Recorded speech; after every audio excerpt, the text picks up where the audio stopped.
ঘটনাটা ১ বছর আগের। আচ্ছা। আমার বয়স তখন মাত্র ১৮। উচ্চ মাধ্যমিক দিয়ে সবে একটা পোস্ট অফিসের চাকরিতে জয়েন করেছি। সেখানেই হলো আমার ওর সাথে প্রথম আলাপ। প্রথম ও আমাকে তুমি করেই ডাকতো, নাম ধরে তো ডাকতোই না। ধীরে ধীরে কখন জানি না আমি ওর তুই আর ও আমার সুপ্রিয় দা হয়ে উঠল। ওর প্রমোশন হয়ে ও চলে গেল অন্য অফিসে, অনেক দূরে চলে গেল। আমি মনে মনে জানতাম ওকে যেতেই হবে। ধীরে ধীরে আমাদের মাঝে অফিসিয়াল কথা ছাড়া আর কিছুই বাকি রইল না। কাজের ফাঁকে এখনও ওর কথা মনে পড়লে চোখের কোণটা ভিজে যায়। হ্যালো এভরিওয়ান, আমি রয়েছি রণদীপ তোমাদের সঙ্গে। হাই, আমি রয়েছি শৈলী, আর ক্যামেরার ওপারে রয়েছে আমাদের সাথে সৌম্য। উড়ো চিঠিতে আবারও একটা নতুন এপিসোড নিয়ে, নতুন চিঠি নিয়ে তোমাদের সঙ্গে চলে এসেছি। একদম। আমরা যতটা পড়ে এক্সাইটেড থাকি চিঠিগুলো, তোমরা কতটা এক্সাইটেড হও বা কতটা এক্সাইটমেন্ট তোমাদের কাজ করে এই উড়ো চিঠির এপিসোডগুলোতে, নিচে কমেন্ট বক্সে আমাদেরকে জানিয়ে দাও। একদম একদম। চলো, আজকে চিঠিটা কে পাঠিয়েছে? আজকের চিঠি যেই পাঠিয়েছে সে নাম মেনশন করতে কিন্তু বারণ করেছে। আচ্ছা, গোপনীয়তা। চিঠিটাই পড়া যাক। ঠিক। হ্যাঁ।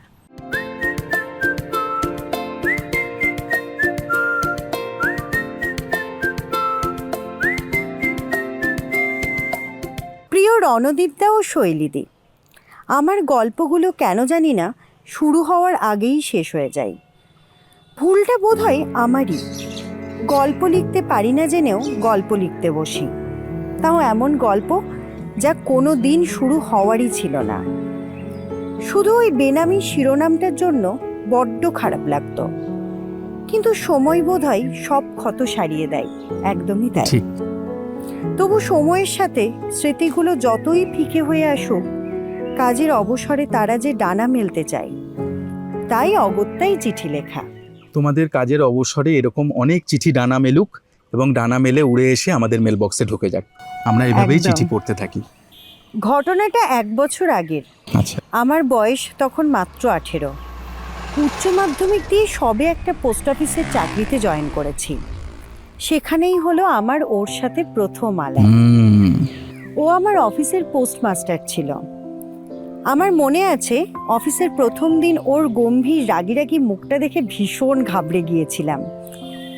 একেই তো আমার অল্প বয়স, তার উপর আবার চাকরি জীবনে একদমই নতুন, কিছুই জানি না। এটা কিন্তু তোমার না, এটা সকলের সমস্যা। চাকরি জীবনে প্রথম দিনটা আমরা সবাই নার্ভাস থাকি। একদমই তাই। কাজেই পোস্টমাস্টারের উপরেই দায়িত্ব পড়লো আমায় কাজ শেখানোর। আমি প্রমাদ গুনলাম, ভুল করলে না জানি কি ঝাড়টাই না খাবো। তা যাই হোক, ট্রেনিং শুরু হলো। প্রথম ও আমাকে তুমি করেই ডাকতো, নাম ধরে তো ডাকতোই না। ধীরে ধীরে কখন জানি না আমি ওর তুই আর ও আমার সুপ্রিয় দা হয়ে উঠল। এখনের এই আমি যদি সেই প্রথম দিনের আমিটাকে গিয়ে সব বলি, সে বলবে হতেই পারে না। ঠিকঠাকই চলছিল আমার ট্রেনিং, সাথে আমাদের কথাগুলো আড়ষ্টতা কাটিয়ে উঠেছিল। আমাদের বয়সের মধ্যে যে 10 বছরের দূরত্বটা ছিল, সেটা খুব তাড়াতাড়ি কমছিল। আচ্ছা। হ্যাঁ, ও আমার থেকে 10 বছরের বড়। 1 ঘন্টা অন্তর ফোন কল, রাত জেগে হোয়াটসঅ্যাপ চ্যাটিং, ঝগড়া সব চলত। ওকে না আমি মাঝে মাঝেই আজব বলতাম। আমার মতে গল্প কবিতা পড়ে না যে মানুষ, সে আজব ছাড়া আর কি বা হতে পারে। ঠিক কথা। ও কিন্তু আমার এই আজব বলাতে বেশ খুশিই হতো, কে জানে কেন। আমরা যখন একে অপরকে ভালোবেসে এরকম নিকনেম দিই, তখন সেই নিকনেমে যখন একে অপরকে ডাকি, আমাদের কিন্তু বেশ ভালোই লাগে। সত্যিই বেশ ভালো লাগে। আজ ভাবলে মনে হয় কত জন্ম আগের কথা সেসব। যাকে আমি ভয় পেতাম সে নিজেই বলছে কিনা তোর বকুনিগুলো শুধু আমিই খাই।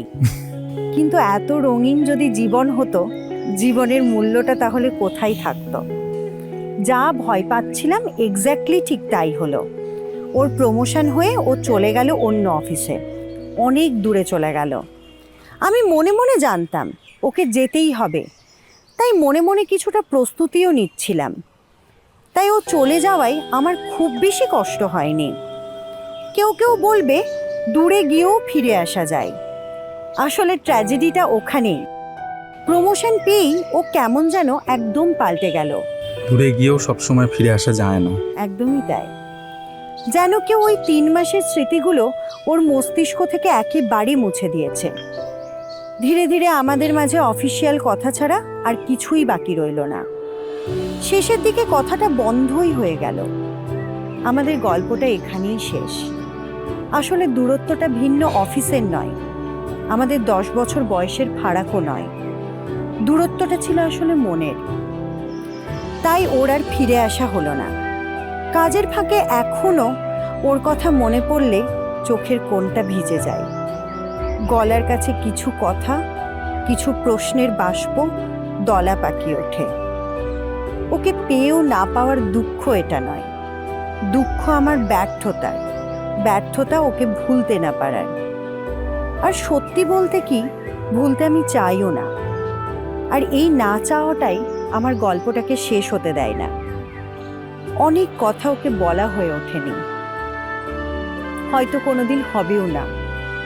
তাতে আমার দুঃখ নেই, কিন্তু আমি খুব অবাক হয়েছিলাম এটা ভেবে যে একটা মানুষ এত সহজে কি করে সব কিছু ভুলে যেতে পারে। কষ্টও পেয়েছিলাম খুব, অনেক চেষ্টাও করেছিলাম, কিন্তু সেই যে ও হারিয়ে গেল আর ফিরে আসেনি। আমি এখন ওর অপেক্ষা আর করি না, কিন্তু কখনো কোথাও সুপ্রিয় নামটা শুনলে ওর কথা খুব মনে পড়ে। যাই হোক, এই ছিল আমার ফেলে আসা বছর আর তারই জমে থাকা অনেকগুলো কথা। আর তোমাদের জন্যই মন খুলে সমস্তটা বলতে পারলাম আর খামবন্দি করে পাঠিয়ে দিলাম উড়োচিঠির ডাকে। তোমায় মনে রাখা বড়ই সোজা, ভুলতে পারা বড্ড কঠিন। সাদা কালো সমাপ্তি যার, ভূমিকাটা কেন এত রঙিন? সব মিটে যায় ঝরা পাতার সান্ত্বনার আপোষে। আর যে ভাঙি গল্পগুলো, তার কি কোনো আর গল্প নেই? অসাধারণ কবিতা। মানে তুমি গল্প লিখতে পারো কিনা জানি না, যদিও তোমার চিঠিটা পড়ে মনে হচ্ছে যে তুমি চেষ্টা করলে নিশ্চয়ই পারবে ভালো গল্প লিখতে, কিন্তু তুমি কবিতাটা বড় ভালো লেখো। মানে আমাদের এত ভালো লেগেছে এই কবিতাটা, বলে বোঝাতে পারবো না আমরা। Thank you Randeep da, thank you শৈলীদি। তোমাকেও শুধু একটাই রিকোয়েস্ট রইল, আমার নামে চিঠিটা যদি তোমাদের কাছে পৌঁছায় আর তোমরা যদি সেটা পড়ো, প্লিজ আমার নামটা ভিডিওতে বলো না, মা জানলে আর রক্ষে থাকবে না। ইতি মণ্ডল। আচ্ছা, thank you so much. Thank you. চিঠিটা ভীষণ সুন্দর, হ্যাঁ, আমার ভীষণ হার্ট খুব টাচিং মনের এবং কাছে। খুব রিলেটেবল। আমাদের হ্যাঁ, সকলের একদমই তাই। জীবনেই বোধহয় কখনো না কখনো এরকম একটা ঘটনা ঘটে, এবং তোমাদের একদম। জীবনেও যদি এরকম কোনো ঘটনা ঘটে থাকে আমাদের নিচে কমেন্ট বক্সে অবশ্যই জানাও তোমরা। আর চিঠি লিখে খামবন্দি করে কিন্তু পাঠাতে ভুলো না। একদম। যাই হোক, তোমরা এরকম ভাবেই আমাদেরকে একদম চিঠি তাই। লিখে পাঠাতে তোমাদের থাকো। এরকম জীবনের ঘটনা থাকলে প্লিজ অবশ্যই। উড়োচিঠিতে পাঠিয়ে দাও খামবন্দি করে চিঠিগুলো। মেল আইডিটা বলে দাও। হ্যাঁ, উড়োচিঠি submit@gmail.com। তোমরা সবাই আমাদের চিঠি পাঠাতে থাকো, একদম। এবং আমাদের পরের এপিসোডে তোমাদের সঙ্গে আবার দেখা হচ্ছে। ততক্ষণের মতো টাটা। টাটা।